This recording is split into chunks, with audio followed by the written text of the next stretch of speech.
Hello friends, क्या हाल चाल है आपके। बहुत बढ़िया सरकार। आज मैं आपके सामने इंग्लिश का एक कंसेप्ट एडवर्ब इस बारे में चर्चा करने वाला हूँ। अब इसका सिग्निफिकेंस क्या है आपको लग रहा होगा एडवर्ब उतना इंपॉर्टेंट नहीं है एग्जाम के लिए, आपको ऐसा लग रहा होगा। लेकिन सरकार, क्या आपने कभी सोचा है कि प्रीपोजिशन की पढ़ाई एडवर्ब की पढ़ाई के बिना अधूरी है। क्या कहा आपने? नहीं नहीं सरकार, आप अगर ऐसा सोच रहे हैं कि प्रीपोजिशन और एडवर्ब का कोई कनेक्शन नहीं है तो ये आपकी गलती है। I can prove it. Yes सरकार, देखो मैं अभी प्रीपोजिशन पे कोई चर्चा नहीं करने वाला हूं, लेकिन इसका सिग्निफिकेंस मुझे बताना पड़ेगा। देखो, प्रीपोजिशन कभी भी नाउन या प्रोनाउन के पहले लगता है, ये आप बहुत अच्छे से जानते हैं। मैं कह रहा हूं कि कोई भी प्रपोजिशन हो वो हमेशा या तो नाउन या प्रोनाउन के पहले लगता है। तो आखिर में सरकार, अगर मैं आपसे कहूं कि प्रपोजिशन नाउन या प्रोनाउन के आगे लगकर बनता क्या है, तो सरकार ये या तो एडवर्ब बनेगा या एडजेक्टिव बनेगा। मतलब नाउन प्लस, या कहूं preposition plus noun is adverb और एडजेक्टिव।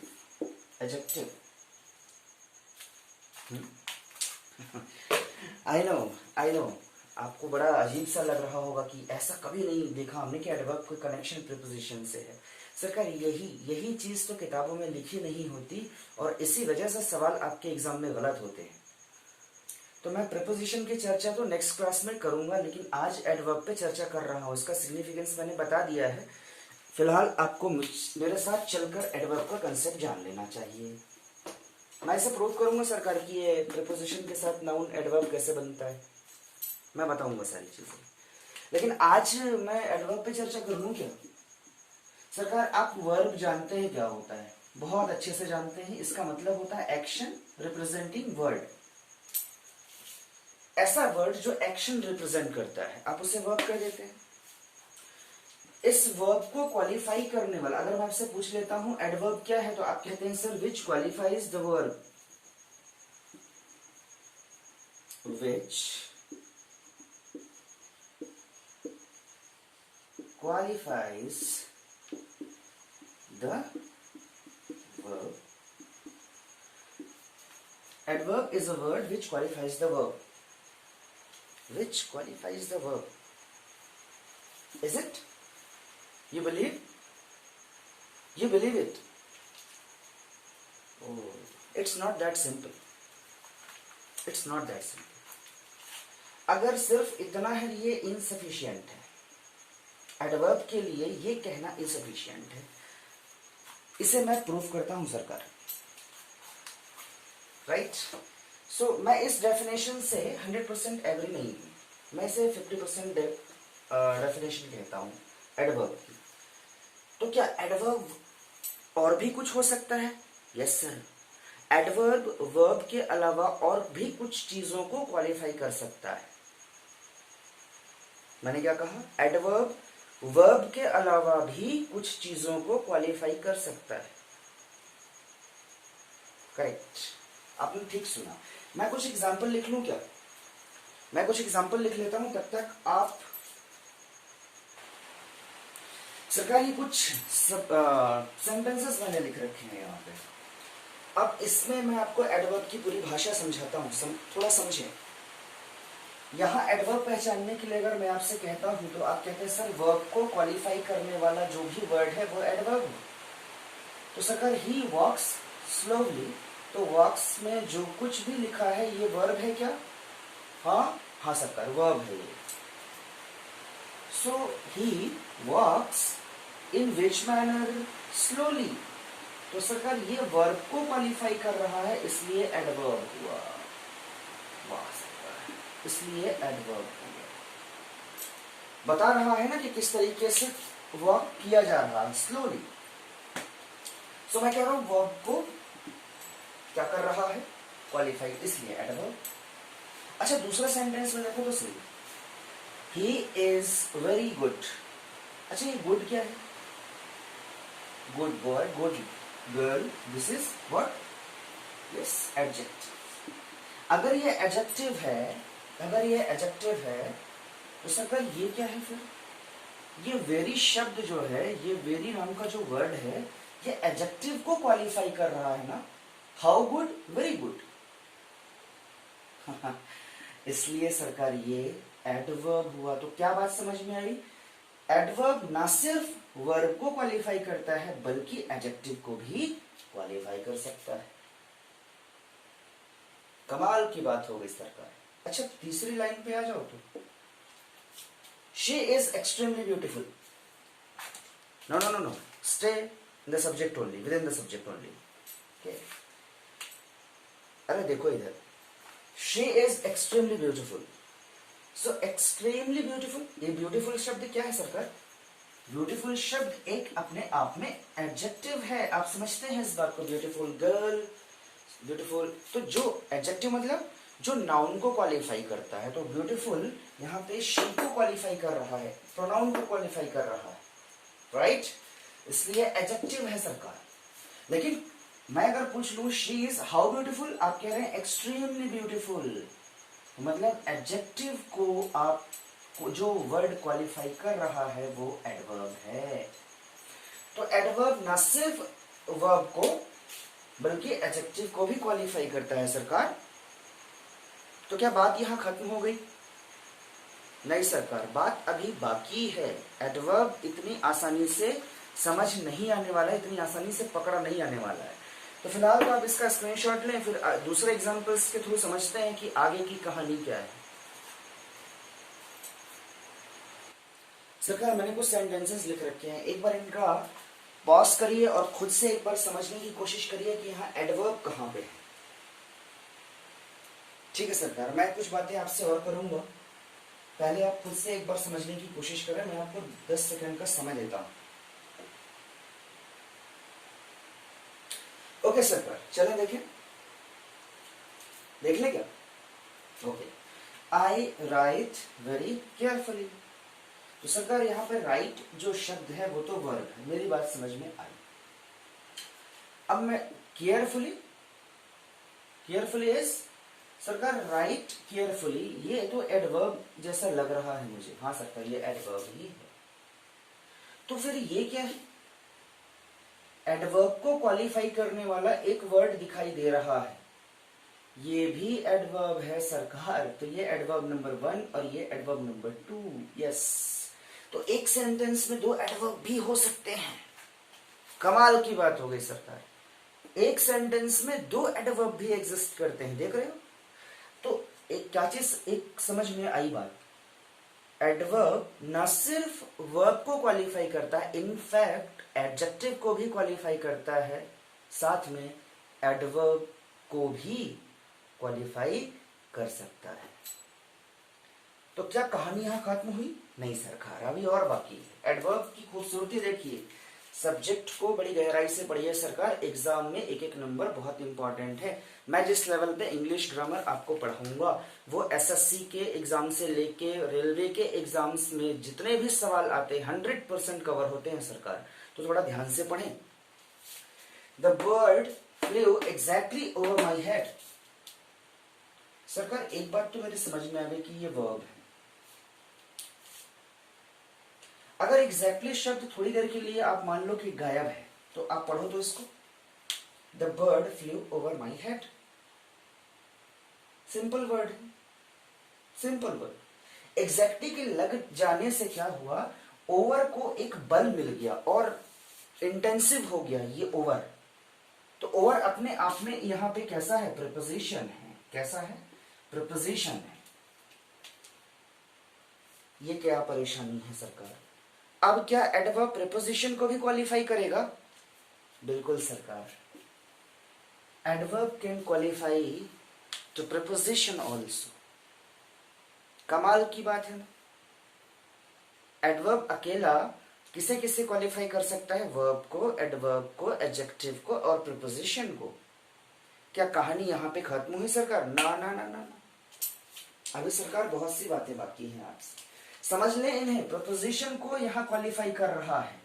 इस ओवर को अगर मैं एग्जैक्टली के बिना पढ़ता इस सेंटेंस को तो भी कोई दिक्कत नहीं थी, लेकिन एक सिंपल था, सिंपल सेंटेंस था, एग्जैक्टली लगा देने से ओवर को एक बल मिल गया, ओवर और इंटेंसिव हो गया। इसलिए मैं कह रहा हूं कि प्रीपोजिशन को क्वालिफाई कर रहा है एग्जैक्टली, इसलिए एडवर्ब है।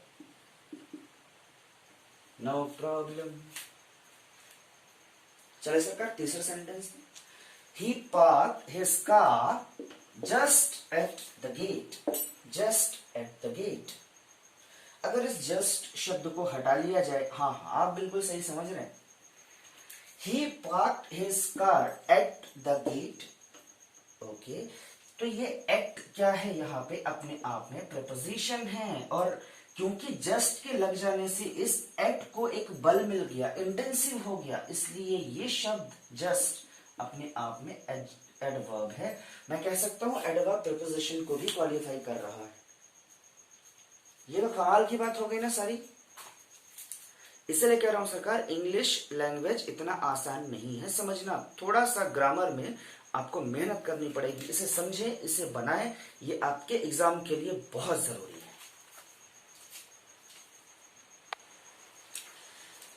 ओके, ये दो सेंटेंसेस है, इन्हें जरा ध्यान से देखें। और मैं कहना चाहता हूं कि ये जो दो अंडरलाइन मैंने कर रखे हैं, इन्हें पहचाने, इनका पार्ट्स ऑफ स्पीच क्या है। हाँ जी, इन दोनों में इन शब्द लगा हुआ है। क्या कहा सर? आपकी आवाज थोड़ी नहीं आ रही, थोड़ा जोर से कहें, मैं आपकी आवाजें सुन पा रहा हूं सरकार। इसे आपने कह दिया, इसे आपने कह दिया, बहुत बढ़िया सरकार। जिन लोगों ने भी इसे प्रपोजिशन कहा है वो गलत है, ये प्रपोजिशन नहीं है सरकार, समझिए बात को। कम, अगर इन शब्द ना लगा हो तो कम अपने आप में तो एक वर्ब है ही, कोई दिक्कत नहीं, लेकिन वर्ब को ही तो ये क्वालिफाई कर रहा है सरकार। इन का मतलब है अंदर, तो कम अंदर। अगर मैं कहूं आओ तो आप कहेंगे सर आओ का क्या मतलब है? कम इन मतलब अंदर आओ, तो वर्ब को क्वालिफाई करने वाला शब्द adverb.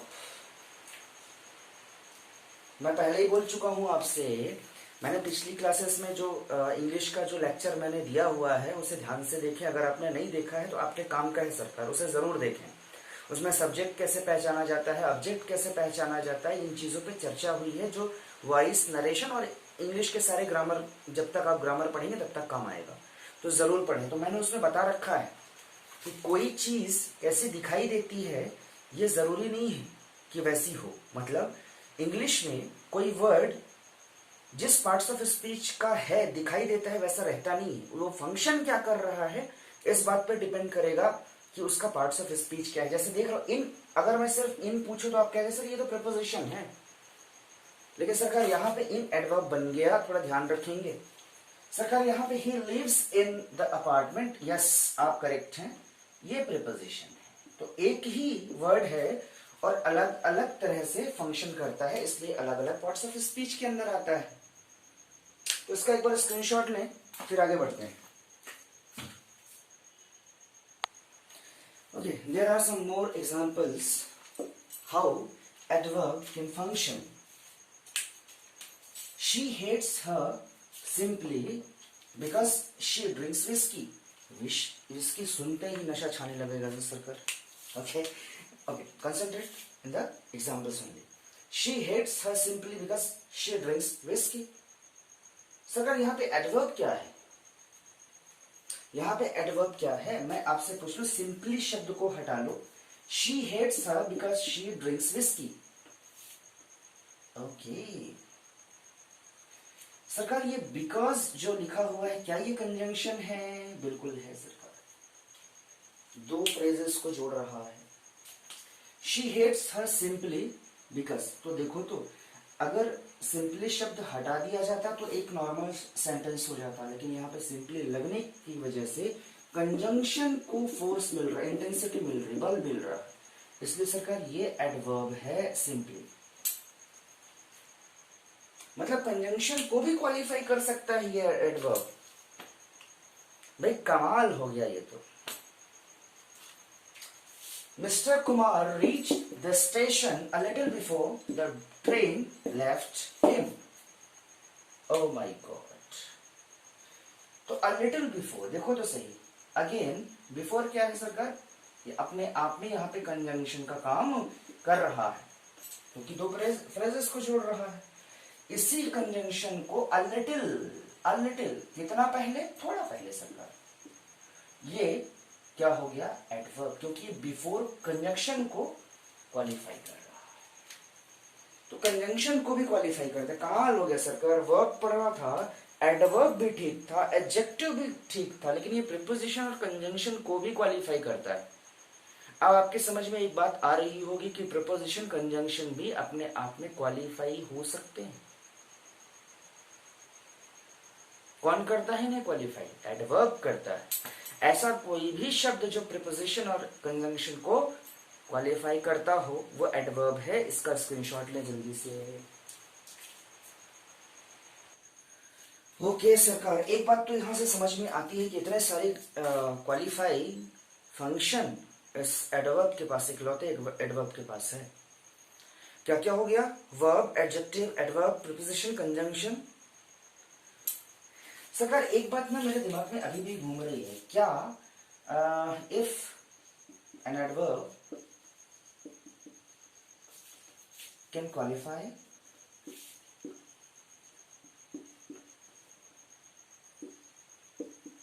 the noun or pronoun, if an adverb can qualify noun or pronoun। इसका आंसर आप क्या देते हैं जी, क्या कहा, अच्छा नहीं। आप कह रहे होंगे कि अगर नाउन या प्रोनाउन को कोई वर्ड क्वालिफाई करता है तो फिर वो एडजेक्टिव बन जाता है। अगर ऐसा आप सोचते हैं तो गलत सोचते हैं। Yes, correct. I know you guys wanna have every time proof. Yes, sir. I'm giving you proof. Have patience. इसका मतलब मैं कह रहा हूं कि एक एडवर्ब नाउन और प्रोनाउन को भी क्वालिफाई कर सकता है। तो फिर एडजेक्टिव और एडवर्ब में फर्क क्या रह गया? क्वालिफाई करने के तरीके में फर्क होता है सरकार। एग्जाम्पल दूं? चलो मैं एग्जाम्पल लिखता हूं सरकार। मैं ये बता रहा हूं कि एडवर्ब किसी नाउन को कैसे क्वालिफाई करता है। मैं एक वर्ड लिखता हूं, Veena can do this work. इस एरिया को जरा ध्यान से समझना, ये एरिया आपके बुक्स में कहीं दिखाई नहीं देता। Veena can do this work. अब सरकार यहां पे वीना एक शब्द है, ये अपने आप में नाउन है क्या? हाँ नाउन है सरकार। लेकिन यही मैं अगर इस तरीके से लिख दूं, Veena can do this work, तो आप कहेंगे सर वीना इस काम को कर सकती है, इसका मीनिंग निकल रहा है। अगर मैं यहीं पे लिख दूं only Veena can do this work, तो आप क्या कहेंगे? आप only Veena can do this work. इस टाइम पे नाउन को जो क्वालिफाई कर रहा है वो एडवर्ब है, एडजेक्टिव नहीं है सरकार। Rani is beautiful, Rani is beautiful girl, तो सरकार यहां पे ब्यूटीफुल शब्द जो है वो एडजेक्टिव है, लेकिन यहां पे ओनली वीना ऐसा अगर लिखा हुआ है तो ये एडवर्ब है। थोड़ा इस दायरे को समझ लेंगे ना। मैं दूसरा एग्जांपल देता हूं, थ्योरी बताने से अच्छा है एग्जाम्पल दे दिया जाए। तो मैं लिख देता हूं at least you should come.